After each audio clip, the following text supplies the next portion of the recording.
O Homem-Aranha já teve o melhor filme de herói da história do cinema e também já teve o pior, e às vezes na mesma franquia com poucos anos de diferença. Fala galera, eu sou o Marlon e eu revisei cada filme do Homem-Aranha pra montar esse ranking, do mais amado até o mais odiado. E teve filme que confirmou as coisas que eu já sabia e outros que me surpreendeu bastante, mas pra pior, de um jeito que eu nem lembrava que era possível, mano. Bom, vamos começar pelo topo absoluto, galera, vambora. O Homem-Aranha 2 do Sam Raimi. Bom galera, esse não é só o melhor filme do Aranha. Tem muita gente, que inclusive eu me incluo nessa lista, que considera ele o melhor filme de herói da história já feito, ou se não um dos melhores, pelo menos, né? E ponto final. E o que torna ele especial não é só a ação, embora aquela cena do trem sozinha já vale o Oscar, né? E o Raimi entendeu uma coisa que a maioria dos filmes de herói hoje ainda não consegue compreender, galera. Que o traje do herói, ele é a parte menos interessante do personagem em si. O personagem do Peter Parker nesse filme é uma bagunça completa, galera. Ele tá reprovando na faculdade e não tá conseguindo nem sequer pagar o aluguel dele. Tá sobrecarregado pela pressão de ser tanto o Homem-Aranha e também tendo que ser o próprio Peter Parker, tá ligado? E nesse meio termo, o próprio corpo dele tá desligando os poderes. E não foi por culpa de alguém, né? Simplesmente o estresse da vida dele tá fazendo o corpo dele não querer mais ser um herói. E essa ideia é genuinamente adulta dentro de um filme de super-herói, né? Que seria simples por ser um super-herói, torna ele especial. E tem o Alfred Molina como Dr. Octopus, que também é um dos melhores vilões de herói já colocados na telona. Ele era um homem que o Peter Parker admirava, foi destruído por uma única decisão terrível que ele tomou. E você quer que o Aranha vença ele sem que o Otto perca. O filme consegue equilibrar isso sem parecer que tá fazendo um esforço literal. Agora no extremo oposto, completamente oposto, que aconteceu quando o estúdio perde a confiança no próprio diretor e força ele a colocar 3 filmes dentro de um só. Eu tô falando de O Homem-Aranha 3. Bom galera, o Sam Raimi não queria fazer essa versão, né? Ele tinha um plano mais clean, mais limpo, o Homem-Aranha como vilão principal, o arco do Harry Osborn finalmente ia chegar no fim, um encerramento emocional pra trilogia inteira, mas a Sony mandou ele colocar o Venom. E o Raimi nunca foi fã do Venom, né? Ele cresceu lendo os quadrinhos dos anos 70, mas nunca se conectou com esse personagem, mas a produtora pressionou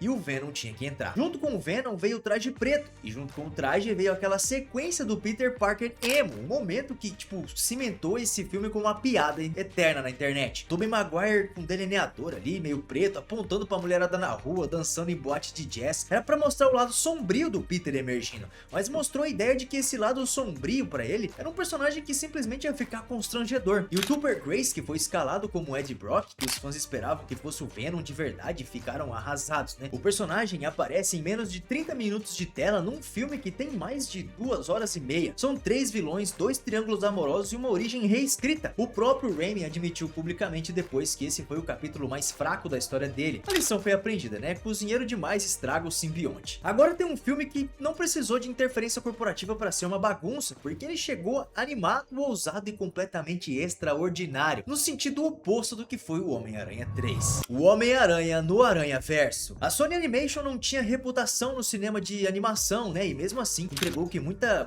crítica e fã acreditam ser o melhor filme de herói já feito. A ideia central é bem simples, né? Qualquer um pode vestir a máscara. O Miles Morales, um adolescente negro e porto-riquenho do Brooklyn, é picado por uma aranha radioativa. E ele precisa descobrir sozinho como virar o Homem-Aranha. Sem manual, sem um mentor, como tinha o Tony Stark, né? Realmente, sem nada, ele tinha que se virar sozinho. A animação nunca tinha sido feita antes assim, né? Renderizada como um quadrinho em movimento, né? São frame rates diferentes, tinha muito halftone, várias cores, efeitos, saltitante, a tela o tempo todo, né? Cenas de luta, cada frame tinha muita personalidade nessa animação. Era um estilo que misturava muitas cenas 3D com 2D, um estilo muito único, galera. E por baixo de todo esse estilo existe uma história com um coração de verdade, um vínculo entre Miles e o Peter B. Parker, o mais velho, né? Divorciado e exausto, um cara que perdeu tudo e precisou encontrar motivo para continuar. É uma das dinâmicas mais silenciosamente comoventes de qualquer filme de herói. O James Gunn já chamou esse filme de o favorito absoluto do gênero, ganhou o Oscar de melhor animação, que mereceu com certeza cada voto. Agora um filme que tentou uma coisa bem mais simples, construir uma franquia, galera, e fracassou miseravelmente antes mesmo de sequer começar. O espetacular Homem-Aranha 2. Esse filme tinha uma única tarefa: continuar a história do Peter e da Gwen. Era um elemento que todo mundo concordava que estava funcionando no primeiro filme, e construiu o terreno para uma franquia maior, pois ele falhou em quase todas as etapas. 3 vilões, Electro, Duende Verde e Rhino, que apareceram por uns 90 segundos no teaser para dar uma sequência que nunca aconteceu. Nenhum deles teve tempo suficiente para se importar de verdade. O roteiro tentou equilibrar inspiração, corporativo, Osborn, mistério, os pais do Peter, romance, setup da franquia, em vez de fazer alguma dessas coisas algumas bem, eles fizeram todas elas merda. O Jamie Foxx como Electro teve momentos isolados de uma promessa, né? O Danny Dehan como Harry Osborn passou de jovem perturbado para Duende Verde, que não tinha espaço nem para respirar entre os dois estados dele ali, entre ser Duende Verde e ser Harry Osborn. E para piorar tudo, mataram a Gwen Stacy. Isso merece um contexto. Essa não é uma morte qualquer, galera. Essa é a adaptação de um dos momentos mais importantes da história dos quadrinhos, o Amazing Spider-Man 121 de 1973. Esse foi o evento que oficialmente encerrou a era de prata dos quadrinhos americanos, o momento em que os super-heróis eles pararam de ser intocáveis, né, e começaram a sofrer consequências permanentes de verdade. E é considerada até hoje uma das histórias mais influentes já publicadas em quadrinhos. E o filme jogou esse momento histórico no ato final da produção, tão sobrecarregada que o peso emocional que aquela cena merecia nunca teve espaço, galera. A franquia desmoronou na hora e o Amazing Spider-Man 3 foi cancelado. O filme de O Sexteto Sinistro desapareceu completamente e a ironia é que o Andrew Garfield nunca foi o problema, porque em Sem Volta Pra Casa ele provou isso de forma definitiva anos depois. O problema foi a Sony tentando construir um universo cinematográfico antes de ter feito um filme que justificasse isso ser construído por cima, né? Eles não fizeram uma base sólida pra ter o que, por exemplo, a Marvel teve durante muitos anos. Mas agora, voltando pro lado bom, o filme que deixou a internet inteira convencida de que estava mentindo sobre o próprio elenco até o momento em que as luzes apagaram no cinema. Sem Volta Pra Casa. Nada na história recente dos filmes de super-herói preparou o público pro que esse filme realmente entregou pra gente. Todo mundo já sabia que o Tobey Maguire e o Andrew Garfield estavam voltando. Os vazamentos, as fanarts, as especulações no Reddit virou praticamente segredo, mas nem tanto segredo assim. Era um segredo que todo mundo sabia. E bom, mesmo assim, quando aconteceu de verdade, galera, causou um colapso geral no cinema, na internet, quebrou a internet e o cinema. O filme mereceu a reação fazendo a coisa mais inteligente do que simplesmente trazer eles de volta por nostalgia, né? Fez o retorno deles importar pra história. O Peter do Tom Holland não tava só dividindo a tela com duas versões legadas de si mesmo, né? Ele tava aprendendo. Três aranhas processando o luto e responsabilidade compartilhada naquela cena do telhado, né? Uma das sequências mais emocionantes que a franquia já produziu. E aí o Andrew Garfield, né,